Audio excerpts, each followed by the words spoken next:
The annoying thing about Attack of the Clones is it feels like it's close to being good, but in reality, it is almost unwatchably bad. So I've really had to overhaul the whole movie.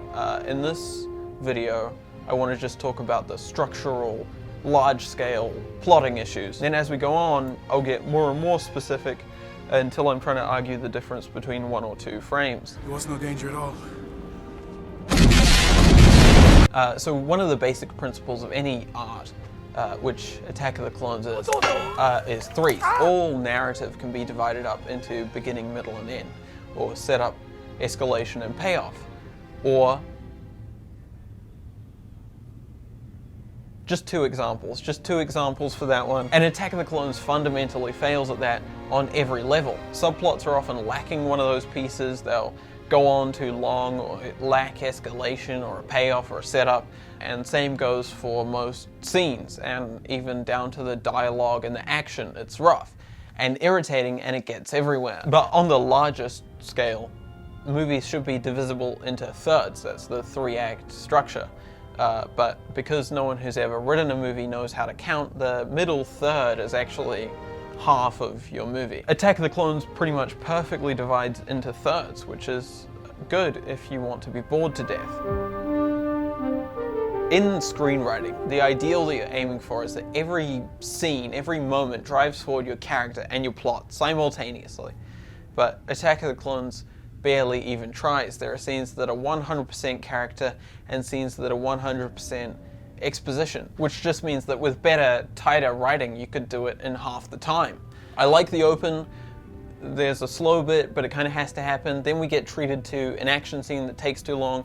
Then we get 5 expositional debriefing scenes back to back to back, which is really just crushingly slow. This one exists to tell us that there's a prophecy about Anakin and that he's really overconfident because of how good he is, which is clearly just something that George forgot to put any evidence of anywhere else in the movie. I have some fixes for that stuff, but right now this scene is just more standing around and talking through an already massive lull, so I'm just dropping it. Then there's this scene, which is clearly something that they tacked on at the very end of production to tie us into episode 3 and to justify Anakin's fascism later in the movie. But since I'll be removing that anyway, because I don't want him to seem too attractive, I can just drop it. It's mostly redundant. If it wasn't in the middle of this massive lull, it'd be nice to have, but fuck it. And I've moved all of Obi-Wan's investigation to start earlier in the movie, because at this point it's really the only stuff pushing the plot forward. And I removed the Jedi Archive scene because it exists just for a line of exposition,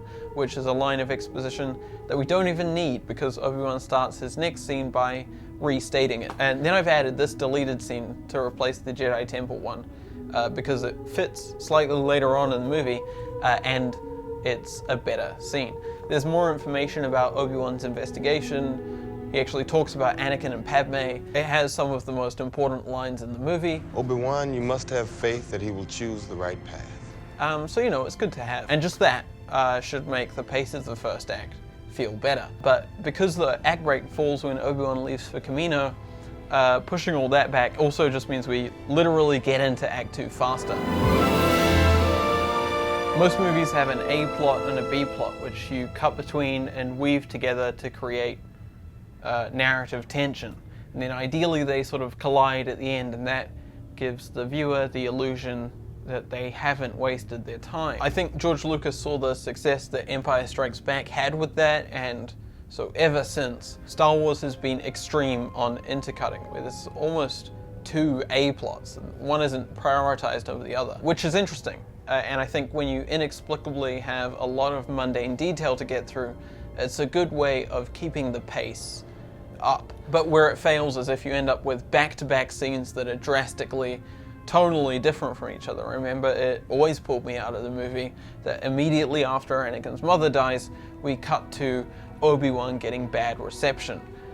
You can intercut that, but the scenes would have to match each other in terms of their tone. So my ideal structure would be that while Anakin's finding out about his mother, Obi-Wan's finding out about the Separatist plot, and then while Anakin's on his way to save his mother, Obi-Wan leaves him a message and gets captured. and then Anakin loses his mother, comes back and finds out about Obi-Wan, which gives us matching moments, you know, 2 matching setups, 2 matching escalations, and 2 matching payoffs back to back. But I can't get away with doing that in editing. There's too much continuity. So really the only thing I can do is just push Obi-Wan's scenes back a little, which does mean that I have to do a day for sunset replacement, which I would rather not do, but I think this scene just so desperately needs to come earlier. Because now it does play as a tension moment. Obi-Wan actually leaves that message before Anakin gets back, and it doesn't pull you out of Shmi's death, or jacking it to Anakin's mass murder. I thought, you know, I won't do any color changes this time. Every other video, I've ended up spending way too long talking about color, so, you know, I won't make that mistake again. Now, instead of doing that, I'm going to. Attack of the Clones was like the first big movie to be shot digitally, like on an HD Sony camera, which was very bold and trend-setting, but also means that it looks like dog shit. Now, I'm using the 4K 10-bit version of the movie, which is meaningless. The movie was only shot in HD 8-bit, but it does mean that I get more color to play with. So I'm doing a very intense highlight roll-off to bring the whites back to where they should be when I render it out as a HD 8-bit version. Don't worry about the words I'm saying, just look at the colors. I noticed that this camera was clearly very oversensitive to the color red. Orange is often interpreted as red, and the reds often become far more saturated than they should be. So I'm just selecting those, cooling them down, desaturating them, and then I'm resaturating the footage and adding back some of those colors that I pulled out. Now, if you make videos, here's a cool hack for you. And if you watch movies, here's something annoying to notice. For some reason, a green shift gives the look of quality. I don't really like a green shift. I would be happy if everything was magenta, but once I'm done with my grade, I just give it a slight green kick. And that's why when you watch this, you're thinking, wow, this is high quality. I don't understand why he doesn't get more views. Narratively, in a movie, scenes should flow into each other. The audience should be presented with new information that leads us to new events, which keeps us interested and following the story. What Attack of the Clones does is just pick up and drop plot points whenever, so the lack of structure leaves you in this constant position of tonal whiplash. Plot developments don't feel deserved, and it's not particularly narratively interesting. And it's worse. I think this is really the thing that people dislike about the prequels, because they have fairly simple plots, and yet somehow they lose you, which makes you feel dumb. You can tell that the plot is simple. Logically, you know you should be able to understand it. If you think about it, it all makes sense, but actually watching the movie loses you because it's so structurally inconsistent. Rather than bringing you along, it really relies on you to hold random pieces of exposition in your head without any cues to tell you what's important and what isn't. Crucial information is said in the same breath as world building. It doesn't really matter for the romance subplot or the investigation, they kind of are better to be vague.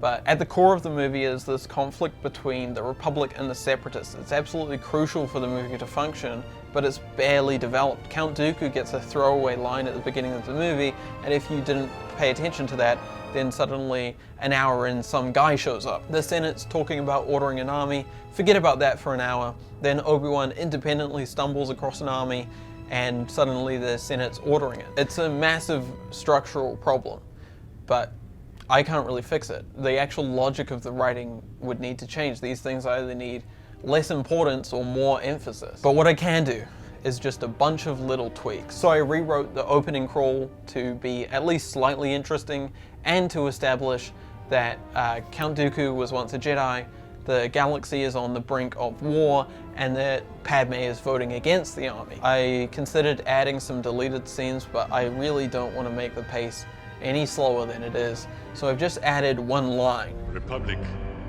cannot be fixed. It is time to start over. Which is a little on the nose, but I think it helps pull everything together. Then I've removed Jar Jar's big moment. I'm not doing a complete Jar Jar removal. I think he does serve a function, but he doesn't need to be ordering the army. To remove that, I've just pushed these two scenes together, which has the added benefit of getting us in and out of that stuff a little smoother and a little quicker. And then it's just a case of removing some of the more distracting world building and tweaking the timings of lines so that the actual important information that you need to remember seems important. But that's kind of all I can do, you know, It's stylistically designed to be that way, and you can't undo that. that's kind of it for the structural stuff. I did some more rearranging through the romance subplot, but I think I want to tackle that all at once. But even just these changes here, like half of the movie is now out of order, so I'm still in the process of adding back all the wipe transitions. So that's kind of all the dry and boring stuff. Hopefully I got through it quick enough that you didn't notice. But the next video should be pretty good. I'll do one on like timing, I think. I'll get really down into scenes and do some sound effects and visual effects and stuff. And then I'll do one on the romance subplot, which has been the most drastic overhaul. I don't think I'll do anything else, but I've really fucked around with this movie far too much. I still have not come up with anything to say at the end of a video, which is just sad at this point, really. Bye.